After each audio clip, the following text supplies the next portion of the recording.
Okay, thank you very much for coming. My name is Tae-Young Baek, Professor of Law and Director of the Center for Korean Studies at the University of Hawaii in Manoa. I'm very pleased to announce the beginning of the third Yangtze lecture today.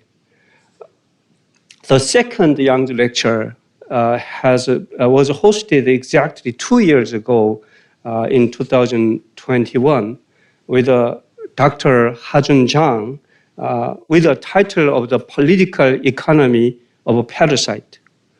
And this year's Dr. Sung-Chul Yang and Daisy Lee Yang lecture is hosted with our distinguished speaker, Dr. Namhee Lee from University of California, Los Angeles. The Yangtze lecture series began in 2018 with generous support from Dr. Sung-Chul Yang and Daisy Yang, who endowed this lecture series in order to facilitate the regular appearance of eminent scholars of Korean and Asian affairs at the University of Hawaii Manoa campus. The series was established to contribute to the building of a common ground that our world needs in order to resolve a conflict and create a more peaceful world. The inauguration of the Yangtze lecture series had happened with a lecture presented by late Professor Jung-Sik Lee in 2018. The second Yangtze lecture was hosted in a hybrid format, as you remember, with Dr. Zhang. As anticipated, the third Yangtze lecture now is being hosted in person, so celebrating the return to our normal academic life here. This lecture series was made possible with generous support from Dr. Yang's and work done by many of our staff, especially for today's event. As you know, the center staff who are working here diligently, I see Courtney Oshiro-chin, Hein Lee, and Yejun Kwon, and Anna. I also saw Tawanja and Lilian. So our center is really indebted to this excellent staff and student assistants. So would you please give a applause for all of these students and assistants?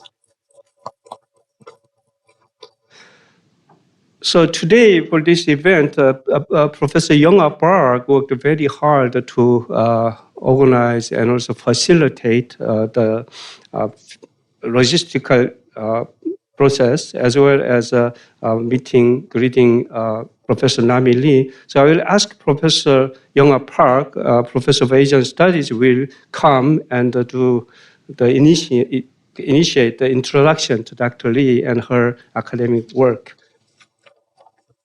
Aloha. I'm Young Park, Associate Professor of Asian Studies here at UH. I also serve as the chair of the academic committee at CKS.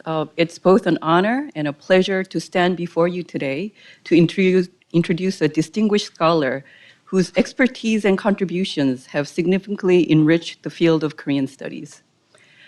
Our honor speaker, Professor Namhee Lee, received her BA, MA, and PhD in modern Korean history from the University of Chicago.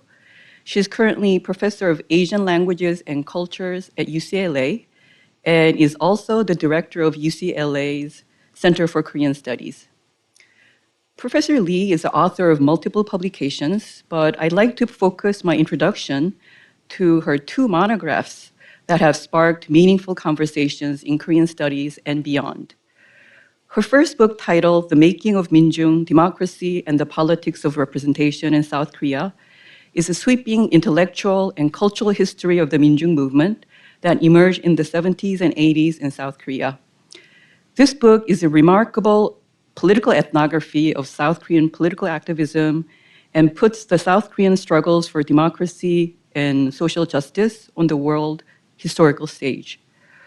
Her second book, from which today's talk is drawn, I believe, is titled Memory Construction and the Politics of Time in Neoliberal South Korea, And this brilliant and timely book explores the dominant narratives of temporal rupture from the past in post-1987 South Korea. This book puts the demise of Korean political activism and the rise of right-wing movements on the global historical context through her deep engagement with history, philosophy, and ethics, which I believe must appeal to a broader audience beyond Korean studies. We are privileged to have the speaker share her insights with us. Please join me in extending a warm welcome to Professor Namhee Lee.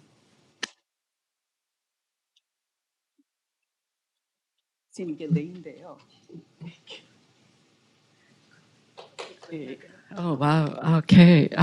So thank you so much for that very generous and warm introduction, Professor Yonga Park. And I would like to thank the members, or the committee members of the Center for Korean Studies and Director Baek Tae-woong for inviting me, and staff members that I've been communicating with, Courtney Oshiro-chin and Yejin Kwan. This is such an honor. Actually, I am a beneficiary of the scholarship of Professor Sung-Chul for my first book. Actually, I cited his PhD dissertation that was published in 1970 that talks about the comparison between the 1960s student uprising and the 1961 coup d'etat. And his second article, which not the second article, but the article that he published in Korea Journal in 1994, that talks about South Korea's top bureaucratic elites from 1948 and 1993. So I am here again as a beneficiary of not only of his intellectual work, but also of his generous endowment to the Center for Korean Studies. So let me go ahead and start with my presentation. And I'm not sure how much time I have exactly, 45 minutes. I know our attention span is getting shorter and shorter, so I'll try to make it as brief as possible. So as Professor Park mentioned, my presentation is going to be based on one of the chapters, especially the last epilogue chapter that was recently from the book of the last chapter from the book that was recently published, which basically examines social discourse from, say, at the end of the 1980s until perhaps about 2010 or so. And it's about how neoliberal South Korea and the politics of time. So I guess in particular, what I call neoliberal rationality and politics of time combined has given to this various attempts and performative announcements that deny or obscure past emancipatory movements or projects as illegible. And I'll try to unpack this statement throughout the presentation. And I shared this with some graduate students yesterday in Professor Park Yong-a's seminar. I began working on this project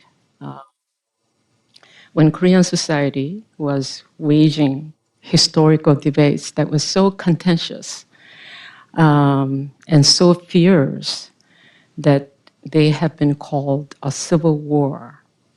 And the issues has to do from the Park Chung-hee syndrome to Roh Moo-hyun government's attempt to legislate resolution of the issue of pro-Japanese collaborators to the new rights claim that the history books used in schools in South Korea were too critical of South Korea.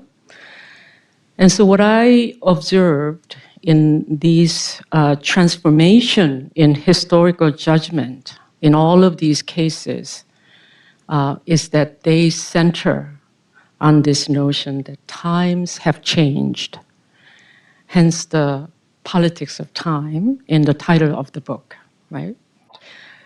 And in the process of thinking about this project and writing about this project, I realized that there was simply no way that I could get away from the theoretical and I dare say ethical considerations that emerge from these historiographical debates.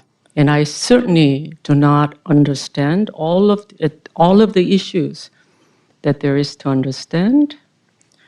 But the sense of urgency and the sense of responsibility as a historian, more than anything else, has compelled me to engage in these debates, and the sense that I had to somehow interject myself in the discussion. So the epilogue of the book begins, and actually I should time myself. I forgot to do that, so let's see. All right. So the epilogue of the book begins by talking about how commonly we believe that the past sets the pattern for the present, that the past provides a pathway for a myriad of issues facing contemporary society, but how this belief has been challenged since the 1960s, particularly in advanced industrial societies, where with the advent of postmodern thinking, the notion of modernity, that is a key concept of cultural self-interpretation, has been widely challenged. So according to historian Jan Rusin, there are two ways that historiography has responded to these challenges. One way to respond is it continues to rely on the existing belief that historical interpretations of the past would elucidate the current predicament, and that historical understanding and knowledge provide a stable form of national identity, which in turn provide direction for contemporary life. You know, actually, I'm at such an age that I have a hard time actually seeing my paper. This is supposed to be, what do you call that? So, you know, I shouldn't have any problem. For whatever reason, I've been having problems reading from the paper. So you would have to indulge me. The second mode of response is to critically reassess the narrative of progress that has been embedded in historiography until very recently, by both looking for historical cases of rupture in the rapid process of modernization, and at the same time, critically re-examining each case against the grain of its own ideology of progress. So let's not worry about the, I don't know exactly where I am in terms of the, oh boy, okay. If I have time, I may go back to earlier slides, but let's just begin with this slide. But this kind of critical investigation has ambiguous results, however. That is, the challenges experienced in the present day are negotiated. In the examples of life long ago, the more contemporary society wrestles with conflicts and dilemmas, and the more our present lives seem to offer little in the way of meaning, the more the past seems appealing as an alternative way to engage in historical identification. So the example of this might be, again, this is a very old book, but this was a rage among graduate students when I was in graduate programs. So I guess this is indicating how old I am. So basically here, Carlo Ginzburg, by the way, this book was hailed as the example of the microhistory at the time when I was in graduate school. But the way I wanted to sort of present or talk about this is as an example of how some of the political disappointments that came about especially the intellectual disappointment in the outcome of the 1960s uprising, in a way, crystallizes in the person of uneducated peasant and independent thinker, the name of Manicure.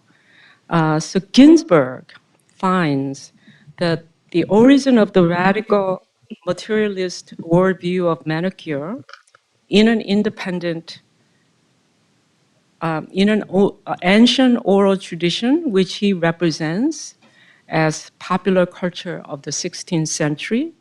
In other words, the anticipated future, which failed to materialize in the aftermath of the 60s uprising, has now become a radical worldview of a peasant in the past. So there are many, many examples of this kind where a search in the past for more ideal and more appealing alternative to the present is made as individuals are increasingly becoming dispossessed of a sense of one's place in history, whether in historiography or in national politics. So France, for example, and I don't know what happened to that. I think this may have been it. So in France, the real and perceived crisis of national identity that began in the Mitterrand era gave rise to the study of collective memory, famously known as realms of memory. And this was a conservative case of reinvention of France through memory in the hope of seeing France as one and undivided, thereby overcome the political and cultural projects of both neo-nationalist and multiculturalist. And there are various examples. Here we have also the case of what is known as history of everyday life in Germany, where discovery of Heimat, that is homeland, was considered to be consoling to the scholars who study Nazi Germany. And during the Reagan and Thatcher era, many of the literature, in some ways, talked about this promise of a return to the values and certainties of a comforting mythical past in times of unsettling present. And obviously, most recently, and most troublingly, we have a situation where the Make America Great and the rising white nationalist movement in the US also involve an extreme admiration of the past. So in Korea's case, the return of Park Chung-hee in the late 1990s, as seen in the Park Chung-hee syndrome, also reflects in part the people's need to elevate the uncertainty and anxiety of the present. And it's interesting that many of the novels that were hugely popular also return to the mythic past to find inspirations for counter images to the present, whether in the steadfast devotion to Confucian womanhood of an 18th century Yangban woman in Lee Munyeol's 선택, choice, or in the reincarnation of Park Chung-hee as a fervent nationalist whose clandestine plan to build nuclear weapon was to safeguard Korea's future against capricious superpowers. In Kim Jin-myung's The Rose of Sharon Has Blossomed. In these retellings of Korean history in literary form, alternative paths are presented as one's own true time, as the present is perceived to be increasingly antagonistic and alienating. So the new right historiography has thus the appearance of responding to the predicament faced by contemporary South Korea, especially the uncertainty about the role of history in charting the future. Its triumphalist narrative also masks a sense of urgency, a worldview besieged by a sense of crisis. In the radically transformed post-1997 IMF South Korea, the Darwinian notion of survival of the fittest became once more the mantra of the day, especially among conservatives. The discourse of 선진국 that was pervasive, especially in the late 1990s and early 2000s, and closely associated with neoliberalism, gives a sense of what is at stake for conservatives. The contemporary world is a place in which relentless and unceasing competition forces South Korea to face only two options.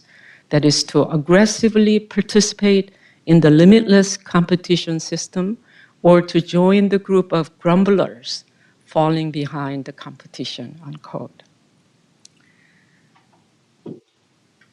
So the already pervasive anxiety of conservatives was further heightened by political and cultural ascendance of the previously marginalized and persecuted left. And as many of you in this room will know, the former presidents, Kim Dae-jung and Roh Moo-hyun, had deep ties with democratization movement. Their cabinet members and inner circle of advisors had roots in the progressive politics of an earlier period, alarming the conservatives as if these administrations would put their previous utopian dream back on the national agenda. And again, many of the cultural leaders in South Korea also came from that generation known as 386. And all of these developments were profoundly destabilizing for the right. New right scholars began to locate the cause of a deeply polarized South Korea in the lack of an established history of the state, a history that can be agreed upon by all citizens, a history that the older generation can proudly pass on to next generation. But as Rusin suggests, however, historical counter-images do not always open up any perspectives on the future, which can serve to envision a different future from the present and to guide action to establish that future. Suggesting the counter-images or alternatives from a bygone era mostly provides solace in the embellished and idealized past and a negative orientation to one's own present. They may alleviate temporarily the widespread sense of loss of meaning in contemporary society, but they do not help eliminate or overcome it. Rather, these historiographical images provide the appearance of an alternative, masking over the serious sense of loss of direction experienced in contemporary society, while obscuring the depth and shape of the present predicament. And so the new right scholarship and its attempts to provide or promote a positive view of history that encourages a strong identification with the Korean state, and its argument that only positive image of history would provide historical lessons is closely bound up with the idea that historical knowledge and tradition nurture and sustain oneself and national identities. This idea also explains the charge of self-flagellation directed by the right against scholars or scholarship and efforts as seeking retrospective and transitional justice, whether in Germany, Japan, or South Korea. And we have obviously ample historical cases whereby this kind of argument of this self-flagellation was directed to historians in these countries. And here we have a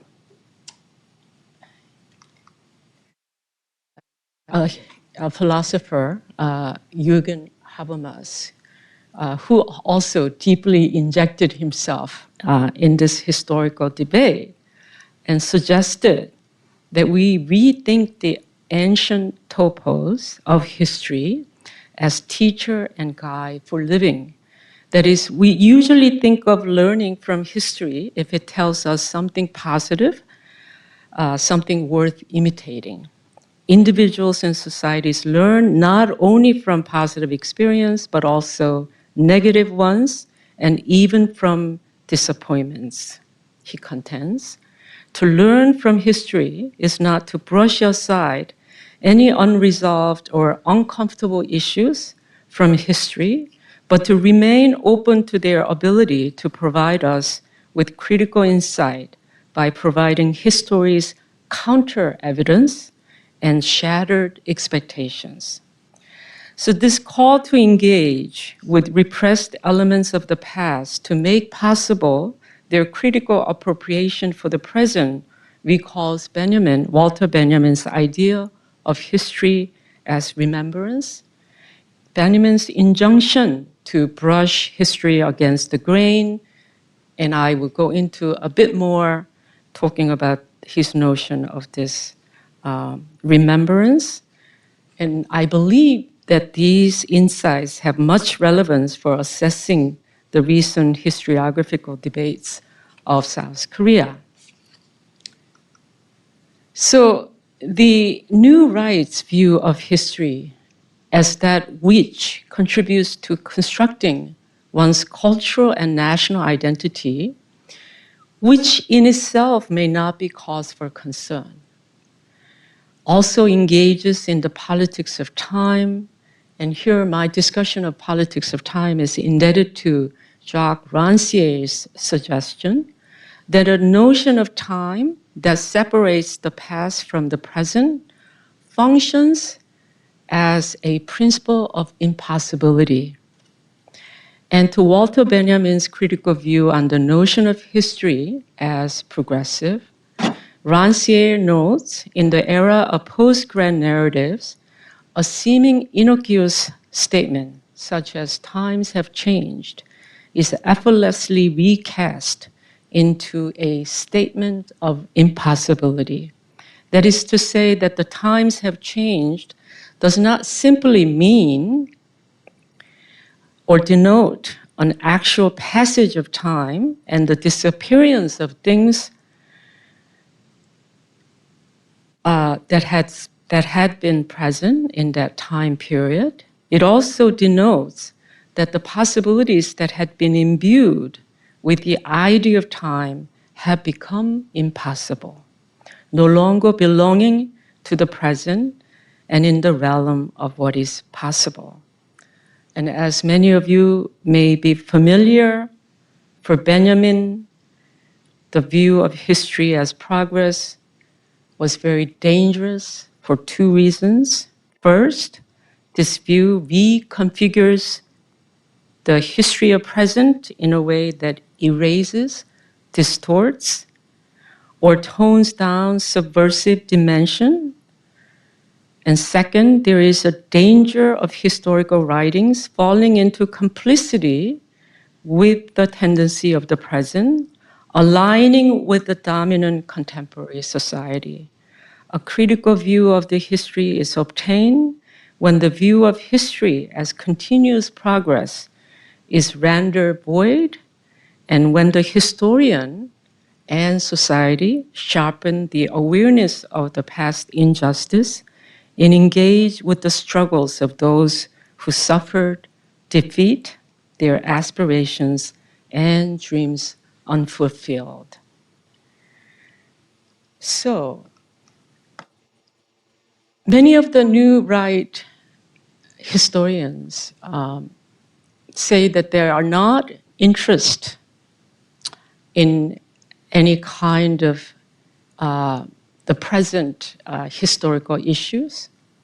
They are free of any political motives, but at the same time, they also claim that their publication is a refutation, a sort of a counter-narrative to what had been presented by the previous Jae-in-shik, which is the 6-volume publication that was published from 1979 to 1989 called understanding pre and post liberation history, which is 해방 전후사의 인식. So just for the sake of remembering, I guess we can say the 제인식, which is Lee Hyung-un and his co-editor's publication.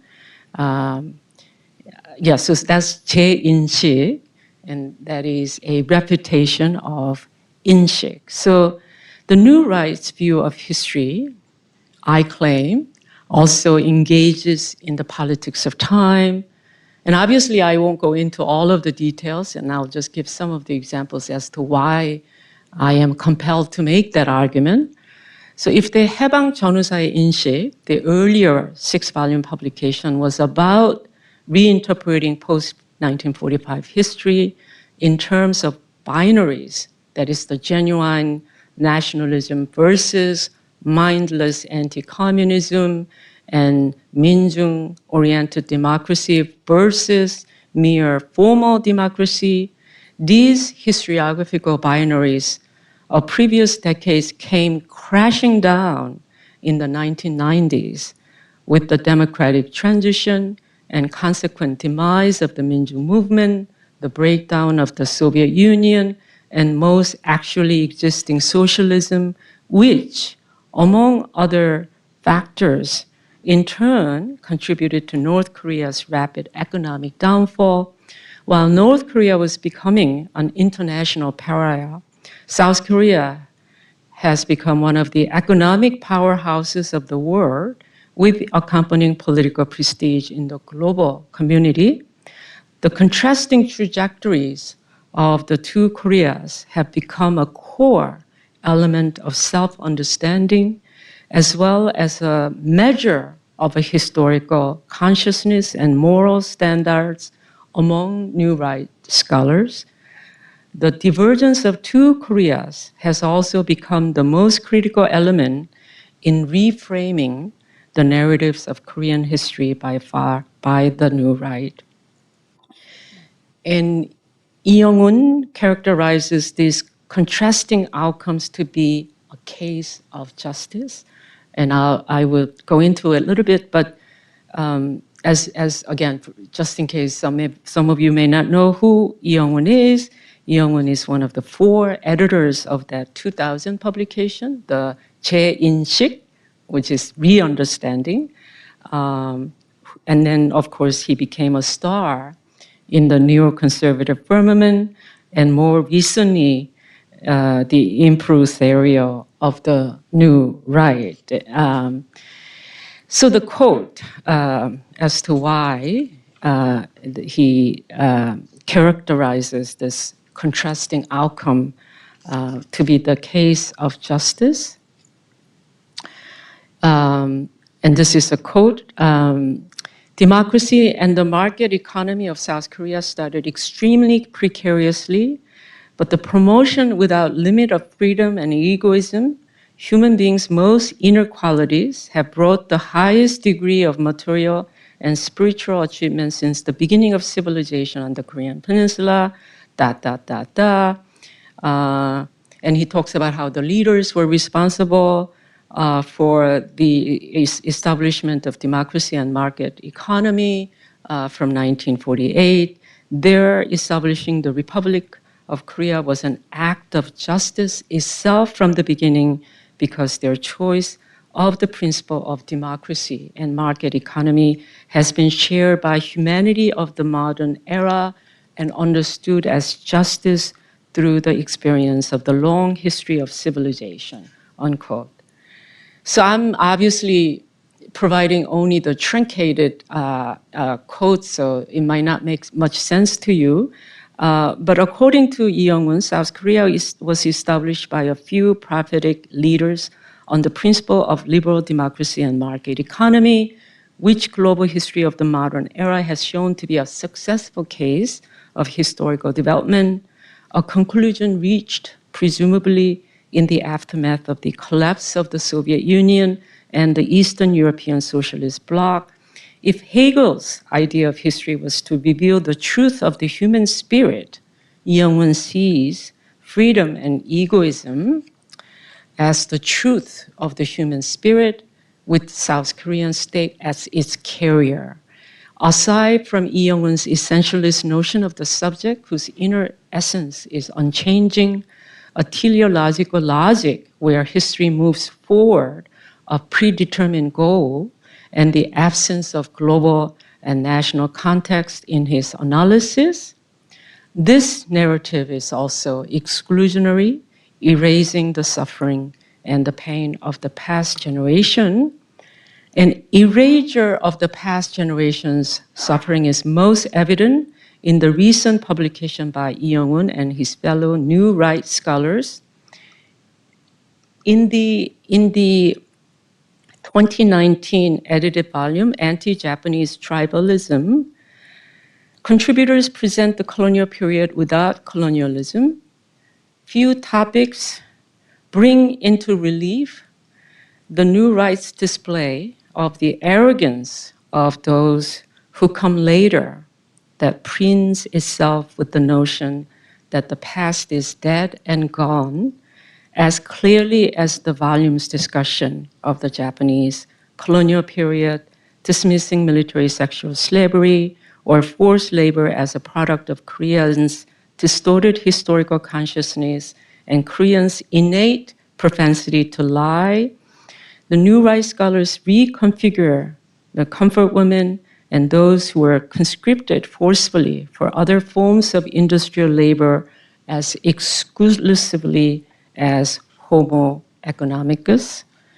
Lee Young-won argues that the comfort women follow their own choice and their own will, and that being a comfort woman was merely a job that they performed, as they had the right and freedom to stop working whenever they wished, and so they cannot be called sexual slaves.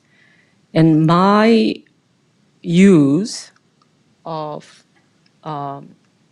neoliberal rationality and Homo economicus is indebted to Wendy Brown, who talks about how economization of political life and other previously considered non-economic spheres and activities, a process of remaking the knowledge, form, content, and conduct appropriate to these spheres and practices.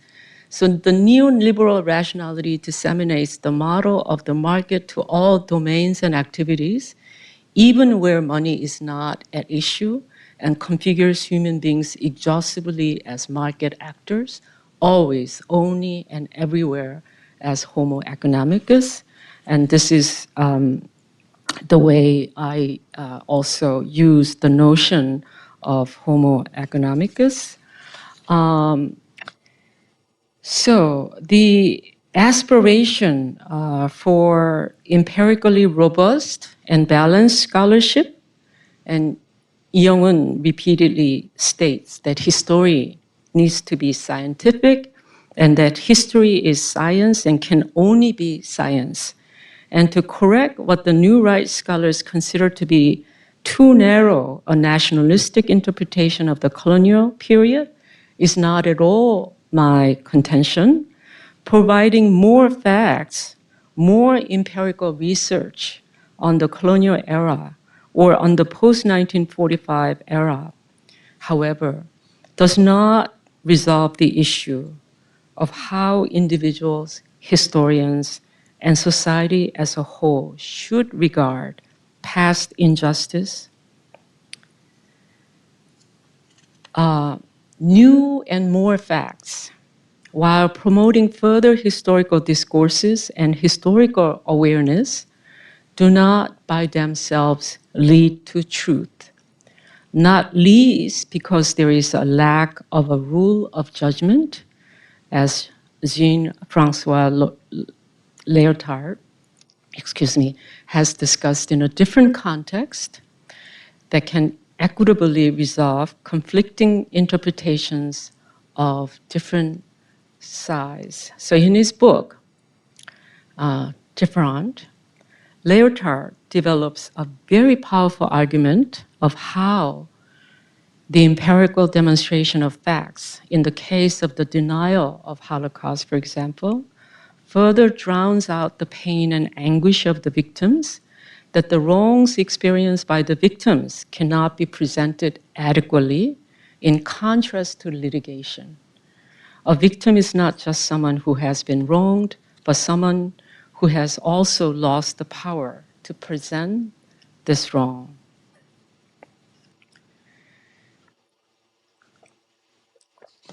So I'm trying to see. Okay, so when issues such as the comfort women and forced industrial labors are pursued strictly as historiographical issue, in terms of historical facts alone, and in the case of new right as homo economicus, without consideration for the pain and injustice suffered by these individuals, history becomes homogeneous, empty time, a sequence of events like the beads of a rosary, growing longer as it amasses more and more empirical facts without redemptive potential.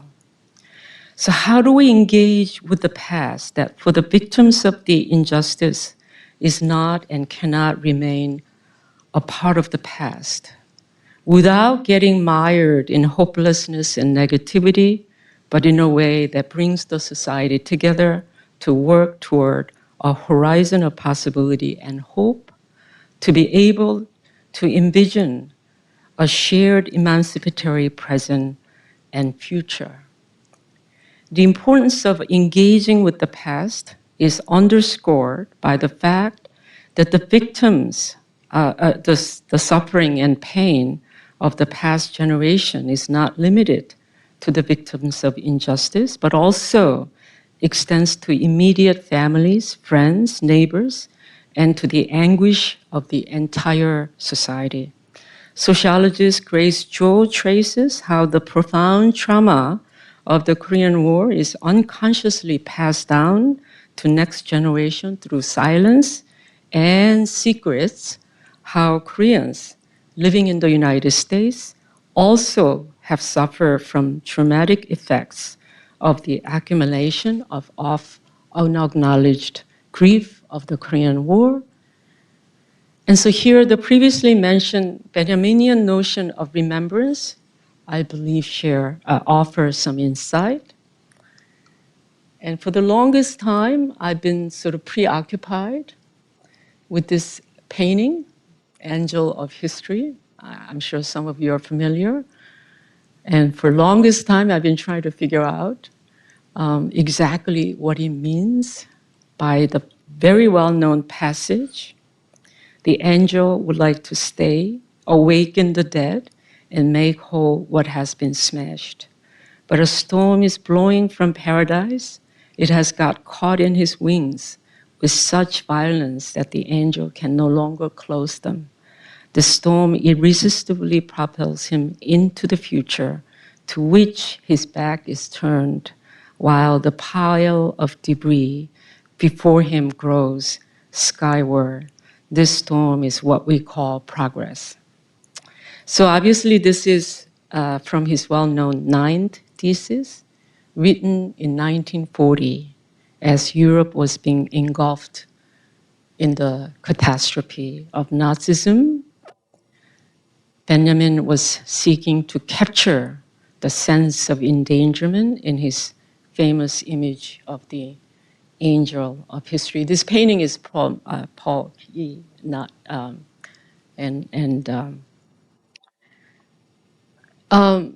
so every time I think of this passage, I think of the time period of 1940, and as many of you know, he actually committed suicide 2 years later, rather than crossing the border from Spain to his liberty. Despair pervades this passage, but as scholars have pointed out, Benjamin does not maintain a nihilistic or hopeless conception of history in his thesis.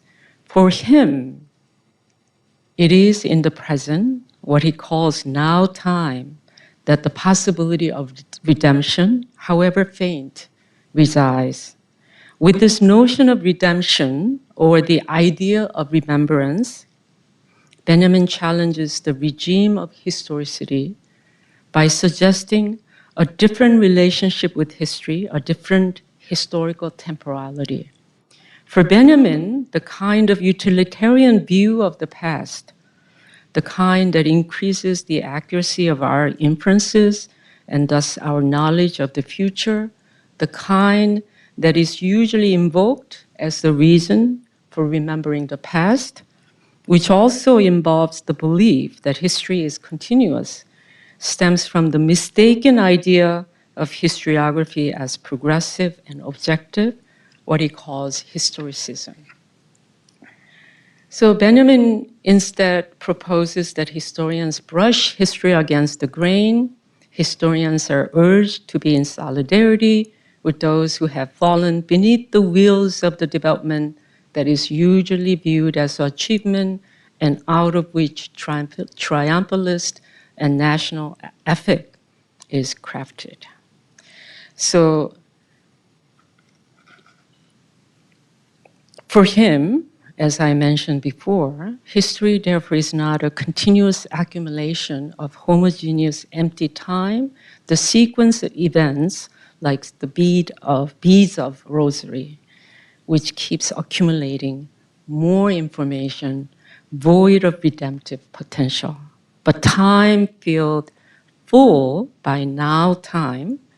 Now time is a real historical time, which happens only when there is a dazzling conjunction between the past and the present. To catch the moment when an image of the past suddenly breaks out of the continuum and flashes into the present is what Benjamin calls a historical materialist approach. This approach cuts through historicism to reveal the labor that made possible the progress and to bring out consciousness of the past injustice to fuel further actions challenging the status quo. Even failed history, as it were, endows its future, that is the present, with redemptive possibilities when it is recognized, grasped in the present, making a new connection.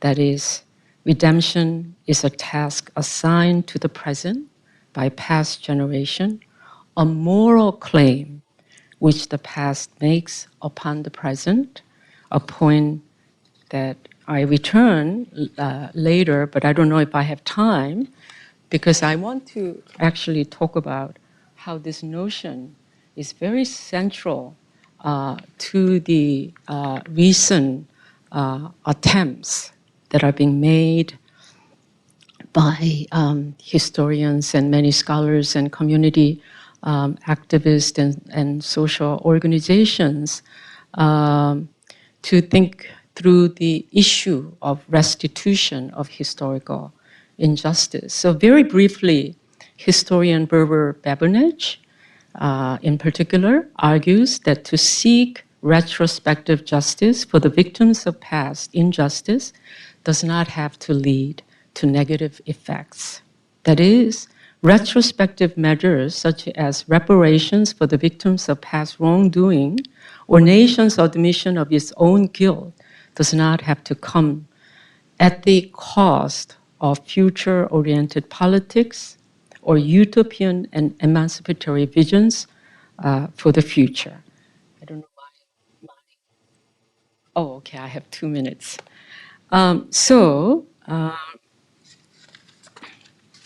Okay, maybe I'll give myself another few minutes. I haven't seen any dozing heads yet, so okay. I would try to finish it before I see anyone dozing. So this perspective helps us rethink the sentiment expressed, such as the statement from the inauguration of the textbook forum, which is, again, I mean, obviously when I say new right, I am simplifying, and some of these individuals may not necessarily identify themselves as such, but it's just for the convenience sake.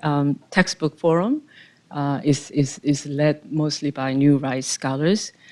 So it laments for how long should the future generation of Republic of Korea wear a scarlet letter? And it's really interesting how this sentiment is echoed in Japan and in Germany. For example, German historian Michael Sturmer also laments, in case of Germany, how long the petrified guests from the past should be permitted to veto civic virtue and love of the fatherland, both in the future and in the past. This view of history treats the relationship between past, present, and future in antinomic terms and treats them as discrete and mutually exclusive entities, which also prevents us from understanding transtemporal injustice and responsibilities. In this view, all of the political and historical alternatives that were not part of the successful present moment are consigned to the past, or at least considered an anachronism. And Francis Fukuyama's thesis of the end of history is a case of this negative logic par excellence. He argues that the present moment of liberal democracy represents the end of history, primarily by claiming that all other alternatives to political forms of liberal democracy have failed. So there's this infamous passage about how, for example, it matters little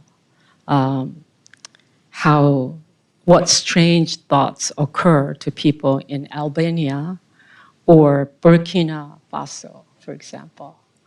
In other words, in this line of thinking, the structural continuums between past and present are missing, which also explains why reflections on the past injustice seldom leads to moral responsibility for those in the present. On the contrary, it is considered undesirable to keep harping on past injustice, as is often done by victims of survivor groups. The South African Khulumani support group, BASIS, and this is a social organization in South Africa that advocates for redress, social justice, and advance of accountability measures.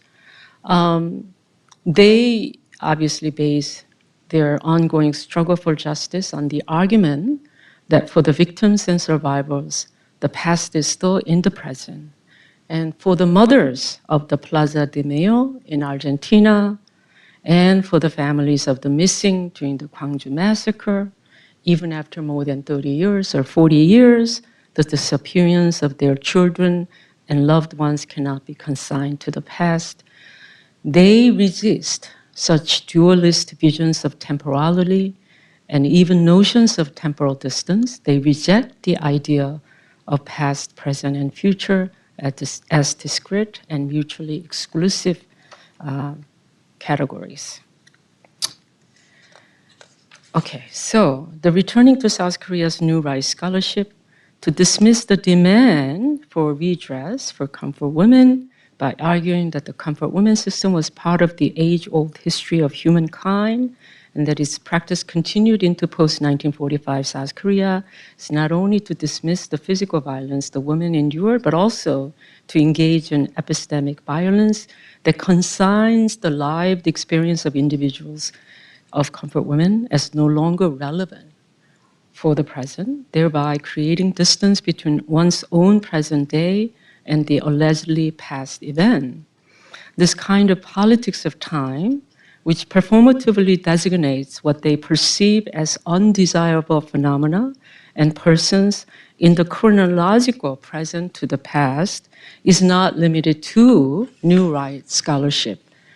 It also operates most rampantly and egregiously in the form of public denunciation and humiliation of victims and their family members by elements of the right in South Korea. The comfort women and their supporters, victims and family members of the Gwangju massacre, and more recently, those of Sewol Ferry, among others, are told that they need to accept that the past is past and to move on. A different understanding of time, a Benjaminian view of history, where history does not progress according to a prescribed linear trajectory. History as a dialect process that unfolds in a temporal tension between continuities and discontinuities, ruptures and closures, advances and retreat is required for us to map out often contradictory contours of critical interventions and outcries against the status quo, to make amends for the previously unacknowledged suffering of the past generation, and to make efforts to continue the unconcluded struggles of the past is to open up a possibility for true emancipation of society and for thinking about the limits and possibilities of a transformative political praxis as well. Thank you very much. Thank you very much, Professor Lee. And this is very, very interesting subject. As you know, I'm a law professor, and I had a discussion just before this event about different treatment or punishment in different countries. And from lawyers' point of view, where there is some violation of law, punishment should follow, and everything seems to be very clearly sanctioned in their legal system. And in reality, when injustice, especially in the mass scale, and a long time ago happens, then that problem is not really simple enough. And there are a lot of theoretical considerations that develops. And I think this is an excellent presentation for us to think about together. So I'd like to ask you to raise your hand to ask questions so that we can be benefited from the further discussion. So do you have any questions?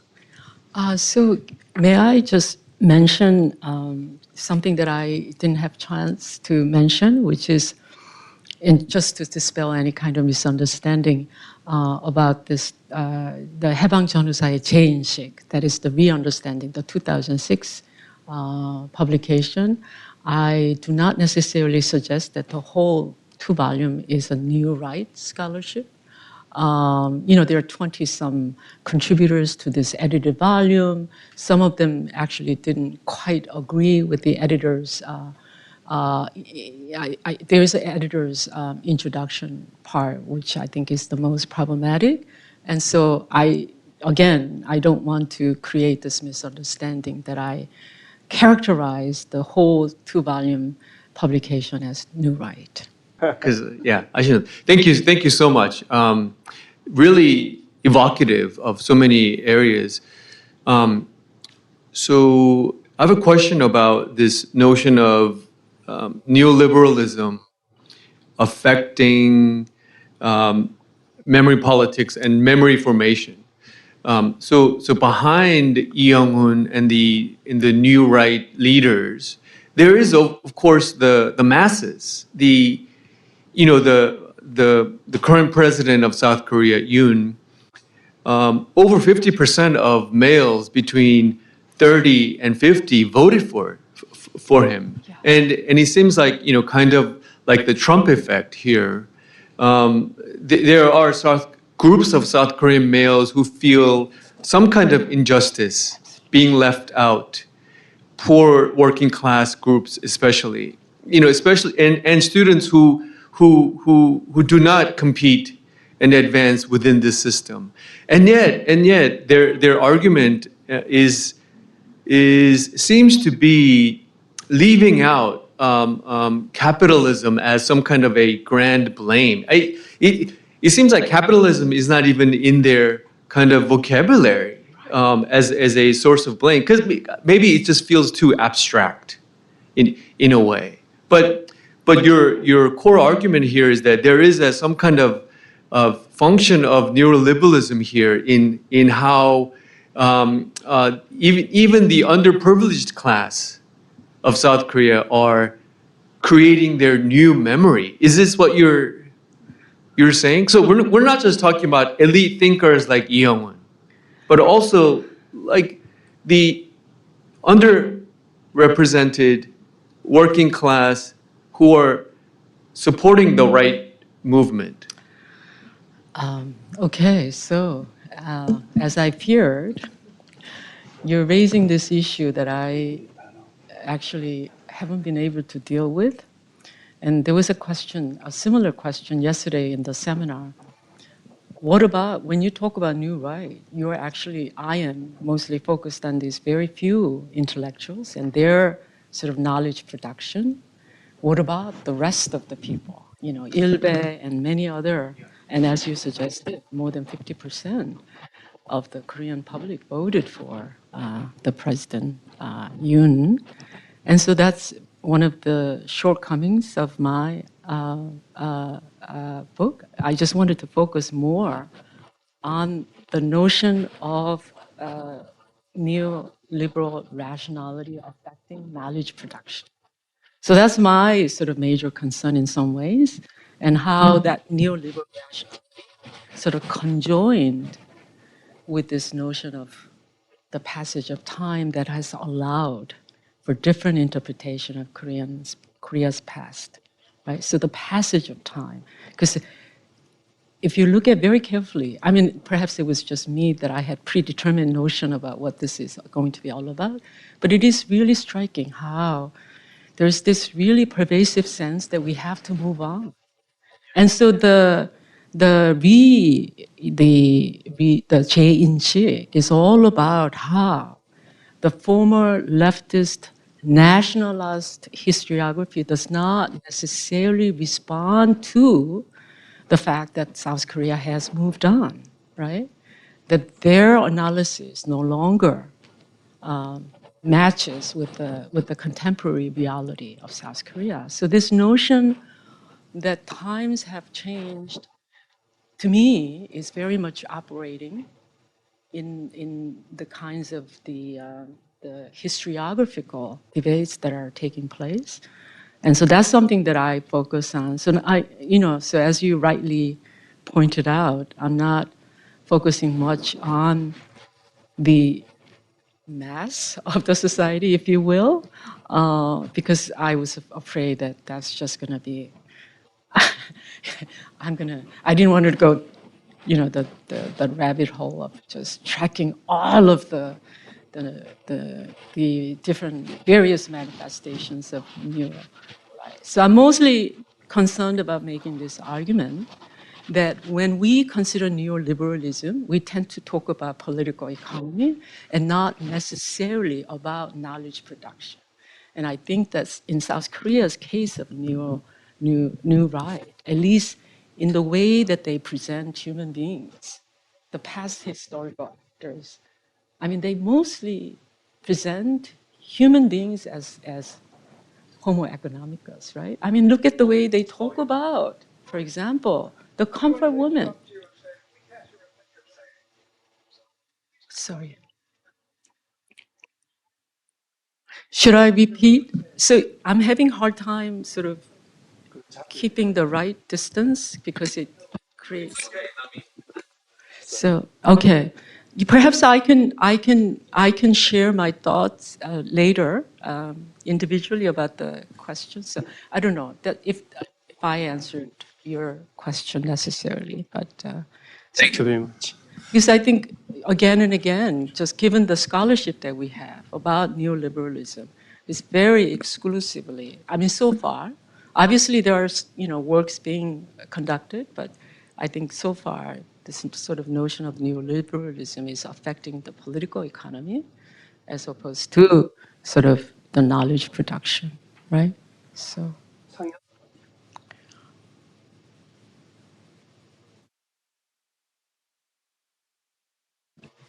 Yeah, I'm not a historian, so I'm an economist, and when I was in college, I mean, they like Young Hoon and Juik Jung and Cheo, they are all, I mean, in the same office.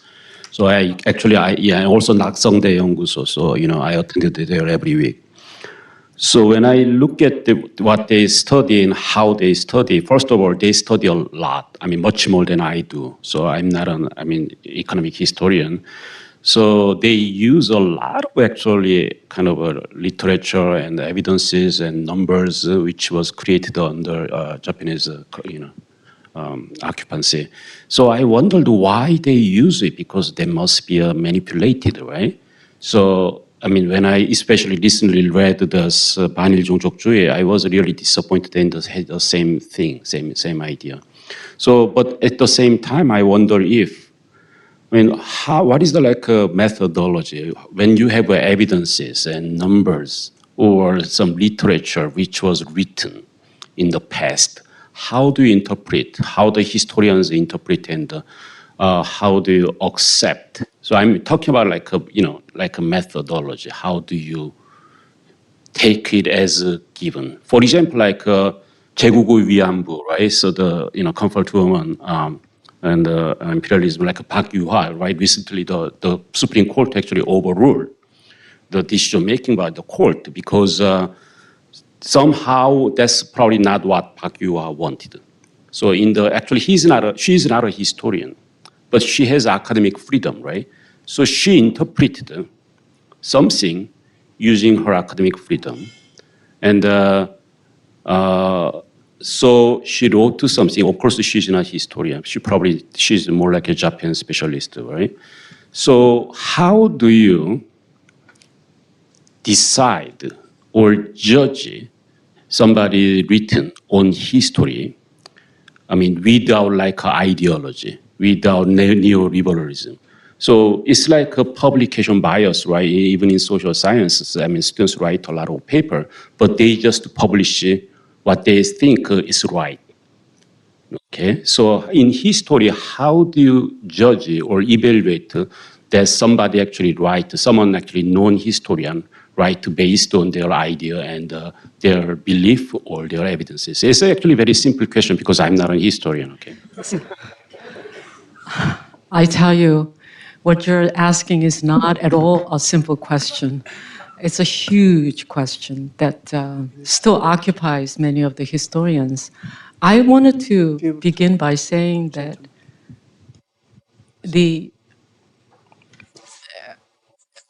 I guess for the lack of better words, the fabrication of historical facts is not an exclusive monopoly on the right. Obviously, historically, left has also been doing a lot of misinformation, misrepresentation. So I don't mean to suggest that it is, again, that is exclusively the new right that is exercising. I think you are also touching on one of the more important arguments that I was hoping to make in this presentation, which is precisely that accumulation of historical facts alone does not necessarily resolve the current predicament that we have, right? So what I call the enlightenment mode, which is when the Park Chung-hee syndrome started in late 1997, many of the commentators would suggest that it is because we don't necessarily have enough of the historical facts that Korean people are being misled, or that they have forgotten because of, again, the status of South Korea as an economic superpower, that they have forgotten all of the issues that South Korea has gone through. So many of the commentators, historians would suggest as an antidote more accumulation of historical facts. And here I am suggesting that doesn't necessarily resolve the problem that's on the table, right? That in some ways, and I think this is the difficulty that I've faced with, because I am basically saying there has to be something else by which we judge certain historical event, historical development, right? The way that we assess history should be different, right?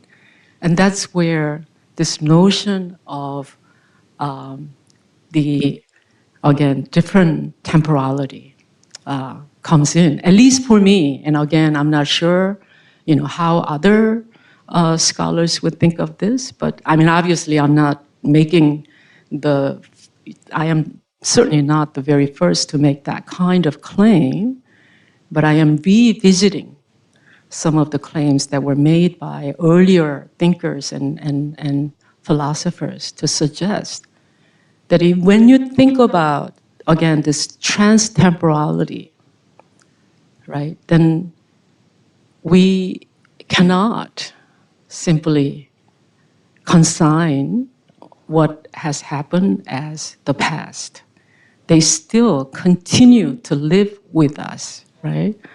And one of the examples of this notion is actually beautifully displayed by a literature professor, Noma Field, who's a literary scholar of Japanese literature, when she talked about, for example, to talk about the freedom and liberty of Chinese Koreans in Japan was to talk about, again, the emancipation for all of Japanese, right?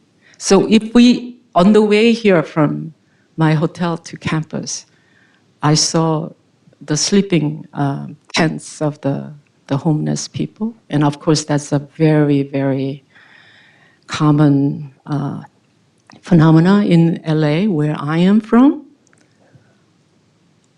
My days are ruined already, right? And I'm sure many of us feel that way.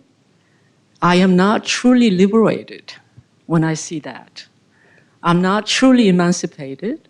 And so it's that sort of, obviously it's very elusive. I don't have any concrete suggestions, but that's the kind of thinking that I am sort of trying to develop. So I don't know if I made any sense to you, but that's how I would answer.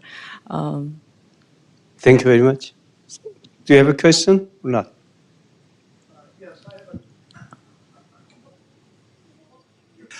I have one comment and general question, which is both about the practice of history and then the influence or impact of historical understanding on politics and events, which I think is part of what you were talking about.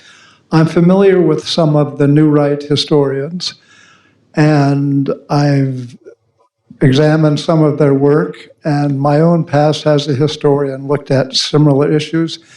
And they've really done fascinating work when they do case studies or specific examples.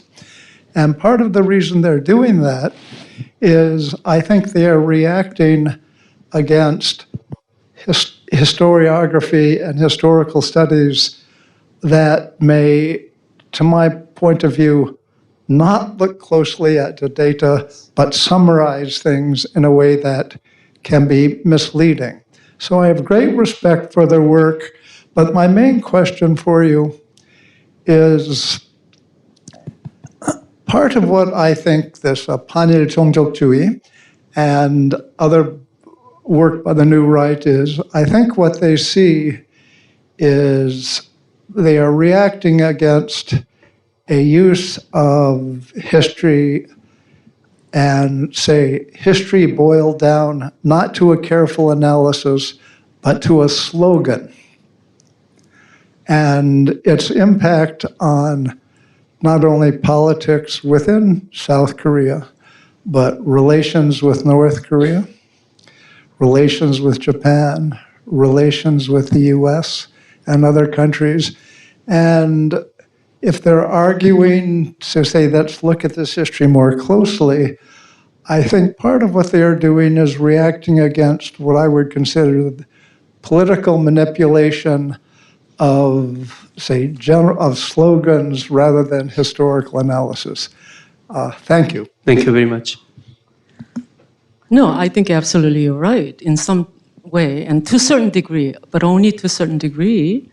And I actually, as I said in my response to the previous question, again and again, the New Right is not the only group of scholars who monopolizes historical fabrication or manipulation of history to their cause. I would be the first one to admit and agree that left, however you define left, but just again, for the convenience sake, the left has also been charged with the fabrication of history and manipulation of history. So in some ways, I think you're absolutely right. I happen to actually have met Lee Young-un and actually did conference twice in the early 2000s, and I have a tremendous respect for his scholarship. At the same time, when you actually read the 4 editors' roundtable discussion in the 2006 volume and the 2019 edited volume, it's altogether different story. I don't think they're, I don't think that they are merely responding to the existing scholarship that fall short of, again, what we normally consider to be objective scholarship, right? They're going beyond that, and that's where my argument comes in. Not so much about the empirical scholarship that they have done. And in addition to these 2 volumes, I've consulted many other publications that came out recently that revises the historical period of 1950s and 60s, especially the Syngman Rhee and Park Chung-hee period. And I have to say that it is basically hagiographic work. And so it's beyond, again, responding to the existing shortcomings of what has been until now the dominant scholarship in South Korea. Thank you very much. For your information, Professor Lee Young-un also came to visit us this summer. I think he was here. And Shiko, you met him here too during the time, right? Hi, Professor Lee. My name is Chizuko Allen. I'm at Asian Studies Department here. And thank you so much for your enlightening talk. So I have a few questions, but actually I would like to say that I read Professor Lee Young-hun's anti-tribalism, anti-Japan tribalism book. And so based on that, I have a question. Yes. So my understanding is that the book has 3 long chapters about comfort women issues. And I think what he tried to do in this book, especially about comfort women, was that not to deny the comfort women's sufferings or injustice done on them, but to place the Japanese military, Korean comfort women in the long history of Korean women, right? And I think he did it quite successfully. So he actually started out with talking about like Choson dynasty women, that the Kisen women, and actually he clarified that there were military comfort women during the Choson dynasty period, actually, surprisingly placed by King Sejong, right? Yeah, so there was hundreds of years of history. Well, the Kisen, that the lower class women designated to serve the Korean military, especially in the northern frontiers. Okay, and then the Japanese period came, and the capitalism spread and then that the prostitution was not done by these kissing women, but by by basically women who are trafficked or who were contracted with advance money, well, mostly sold by poor parents in farming villages, things like that. But then he continues to talk about comfort women after Korea's liberation, right? So after the liberation, actually South Korea continued to use the term comfort women, and the comfort women continued to exist for the Korean military and the US military, and then for ordinary Korean civilians as well. And the term existed until the 1980s or so, right? Yeah. So, and he says basically that these women, after the liberation, were treated even worse. Their working conditions were even worse than the Japanese military comfort women. So, there was a lot of injustice done on these women, right? Yeah, so I was wondering, listening to your talk, so you mentioned past injustice. Yeah, so there was a lot of injustice done on individuals and on groups of people. But so I wonder which injustice we should focus on and which injustice you are concerned about. You see, so yeah. So that's Thank my you. question. Thank you. Yeah, I thank you for the very attentive reading of the book and also my lecture. So you're absolutely right. I don't necessarily dispute with any of the things that you've said about Lee Young-won's work in the book. And I do believe that when I talk about past injustice, I'm not necessarily solely focused on comfort women. Obviously, there are many other historical cases that I mentioned throughout the book. It's just that we have this case of this publication that sort of exemplifies what I consider to be sort of this neoliberal rationality and looking at sort of past actors as homo economicus. So that's one of the reasons why I focus on comfort women. But obviously, as you pay attention to Korean society, there are many, many groups of people who work on many groups of past victims, right? So I don't necessarily think that we can prioritize a certain group or individuals. But I also happen to believe, as a historian, and obviously, again, this is not something that I was the one to suggest for the first time, but history is not necessarily what actually happened. History is something that has to be written about. So in other words, we have to bring up these issues. We have to write about these issues, right? And so for me, that's my job as a historian. I don't necessarily consider certain historical facts as more important than others, or certain historical victims as more important than others. So, thank you.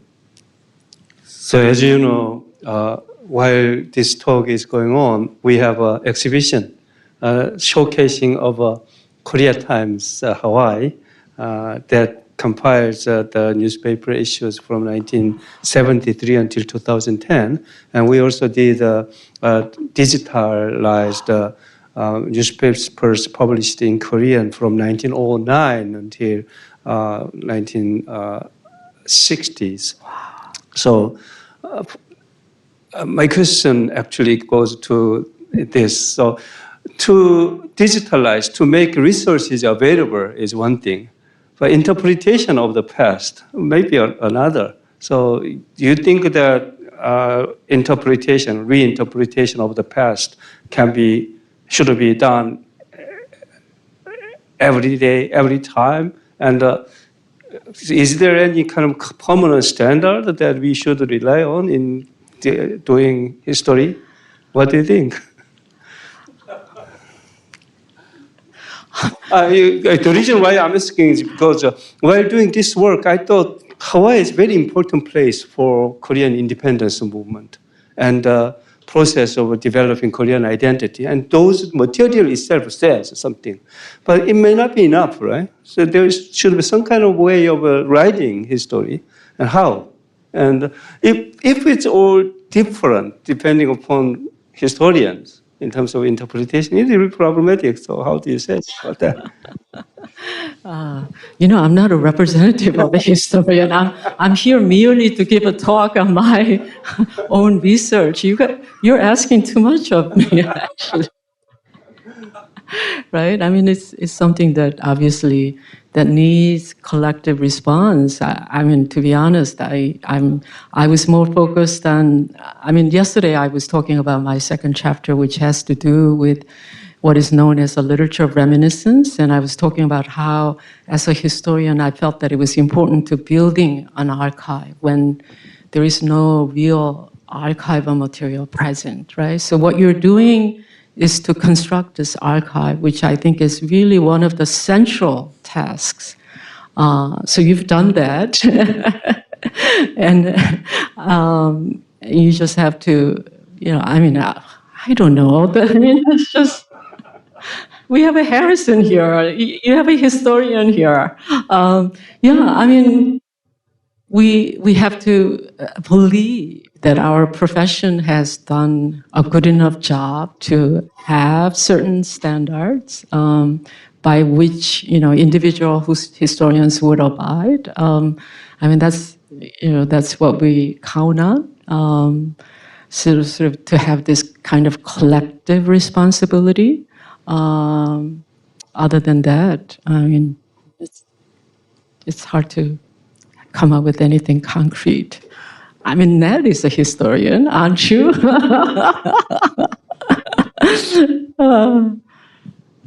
I have a question. I'm really curious about the title of the presentation, and I really would like to give you a moment to kind of share with us, what was most meaningful in writing your work, and what do you take away from after you finish writing the book? Like, as a historian, what is it that you can share with us who are not historians about the role of history in the present and in our own lives? Like what can we take away from your work that we don't know yet?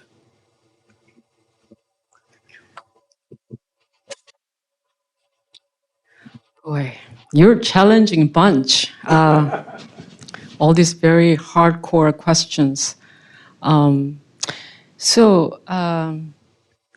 As I mentioned before, I actually spent an inordinate amount of time thinking about what it means to have this sort of a notion of history as meeting point of the past and present. And for me, as I mentioned before, Benjamin's work was very important to think with. And I thought I finally got it. I don't know if that was conveyed to the audience. And obviously what I understood is very limited. And obviously within my own sort of, it's something that perhaps is not apparent. But so this notion of our responsibility as constantly looking at the past in order for us to think about the present and the future, right? What was meaningful? That's an absolutely great question. For me personally, this was a very difficult time period. My first book was about the South Korean democratization movement. And even though I ended with the caution. I think that there was some sense of hope in terms of the future trajectory of South Korea as a parliamentary democracy. By the time I began working on this second book, the hope was completely gone, right? And so in a way, this book is a reminder to myself that because history is not a linear with the teleology, that we have to still have hope, right? Because it's not going to go straight to the whatever end result that we hoped for. Instead, it will go zigzag. It would retreat, as we have seen in South Korea, right? And it will come out straight again, forward. It will take another retreat, etc. So that's, in some ways, the consolation that I got from reading or writing this book, although the process itself was really agonizing, as I mentioned to the students yesterday, right? Because I really didn't want to write about this book. I certainly didn't want to write about New Right. I had not imagined that South Korea would end up with New Right. That's not something that I had anticipated, and I'm sure there are a lot of people who hadn't anticipated. Although, if you look at the global history, right, look at what happened to Germany, France, Japan, the United States, it's not at all surprising development, which is why I wanted to put this book in the context of global history. So I go into detail in my book. I necessarily had to skip it in my presentation. So I don't know if I necessarily answered to your question, but I am trying my best to keep my hope alive, despite, again, the current reality that gives me no hope. Okay. Thank you for your wonderful presentation. I have a few questions. We talked about this yesterday. Please go easy on me. Yeah, we talked about this a little bit yesterday, oh, okay. I was wondering if you can share some or shed some comparative insight on this topic on Korean New Right. You know, we talked about yesterday a little bit that whereas the global New Right movements in general are very nativist and nationalist, but you know, when you look at Korean New Right movement, you know, they're actually kind of anti-nationalist and rather aligned with the Japanese New Right, which is kind of a very interesting aspect. And I was wondering if you can kind of expand on that a little bit and talk about how Korean New Right compares to other New Right movements around the globe. And my second question is about the narrative of you know, Korea striving to be an advanced country, you know, because you know, growing up in Korea in the 60s and 70s, I mean, we've been hearing that a lot during that time. And I'm wondering how the Sunjin국 narrative has kind of transformed under, you know, this different period of the 90s, you know, in the narratives of the New Right movement. Thank you. Thank you. So you're right in the sense that South Korea's New Right is very elite. They're not certainly those skinheads in jackboots and leather jackets that we see in West European cases. In a way, the emergence of New Right is also, in some ways, a reaction to the Minjung movement, what we commonly call 운동권, the ethos and the culture and the ideology of the Minjung movement of the late the 1980s and early 1990s. So there are offshoots of the Minjung movement. If you look at some of the individuals, Lee Young-un, Shin Ji-ho, for example, was a labor activist. These were all very deeply involved in various sectoral movements during the 1980s and early 1990s. And so obviously this is a reaction and response to, again, what they consider to be the still dominant Minjung ethos in South Korean society, whether that is right, but it's perceived dominance, right, that they are reacting to, which in some ways sets apart New Right in South Korea. But at the same time, they participate in the global conversation. I don't want to make too much of it because I haven't actually looked into, but there is this very interesting remark that was made by Carl Schmitt. You know, as some of you may know, Carl Schmitt was sort of an ideologue of the Nazism, and he was barred from entering into politics, or he couldn't be a professor, and he was able to lead a weekly salon until his death. In other words, there were many German intellectuals who are followers of Carl Schmitt. He makes a comment about what should be more right, to spit on the grave of Hitler in later, when after the death of Hitler, or to renounce him in the 1930s. In other words, he was occupying this sort of higher moral ground because he refused to denounce Hitler, right?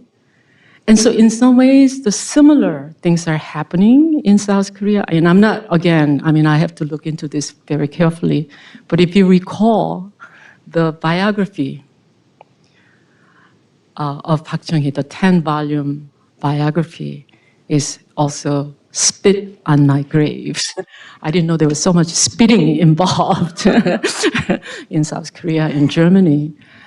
So there is a circulation of at least terms. This is obviously, I meant as a joke, but still, you can see that there is obviously circulation of certain terms, certainly certain outlooks, right, among the global New Right. But what sets apart South Korea is what I mentioned earlier, the earlier Minjung movement, right? So that's one thing. I'm not sure if I necessarily answered your question. 선진조국 discourse is really interesting because we think of New Right mostly as a triumphalist discourse, and it appears as a triumphalist discourse because it really celebrates South Korean case of capitalism, right, as the most, what's the word? And this is actually when I interviewed Kim Young-hwan. And those of you, who may not be familiar, Kim Young-hwan was the individual who was trans, who was responsible for introducing 주체 사상 into South Korean social movement from the mid-1980s on.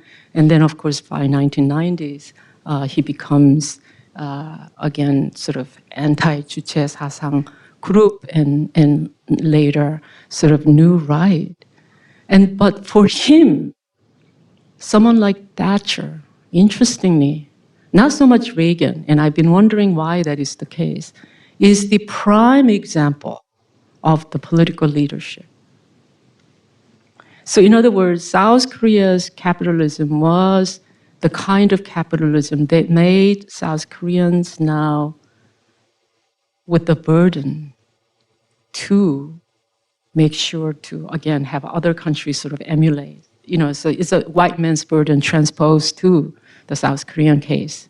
The South Koreans are now responsible for bringing civilization to the rest of the global community in places like Southeast Asia and Africa, right? So on the one hand, there is that celebratory triumphalist discourse, but on the other hand, as I mentioned very briefly about Sunjin-guk discourse, there is also that very deep-seated anxiety, right? That you constantly would have to, you would have to participate in this competition, otherwise South Korea is going to fall behind. And so there is that sort of a double, whatever you call it, going on with New Right. Right? And there is a very good PhD dissertation that talks about this very issue, which I relied on. So, Thank you very much. I wish we had Professor Myung-ji Yang here. She recently wrote an article on Korean 태극기 부대, and those rightist activism that is still going on in Seoul also poses a lot of relevant issues and questions. But maybe next time we will follow up on that. So I would like to thank you again for this wonderful presentation, and to the audience for your good question discussions. So let's end this third Young's lecture with a big applause to all of us. Thank you very much.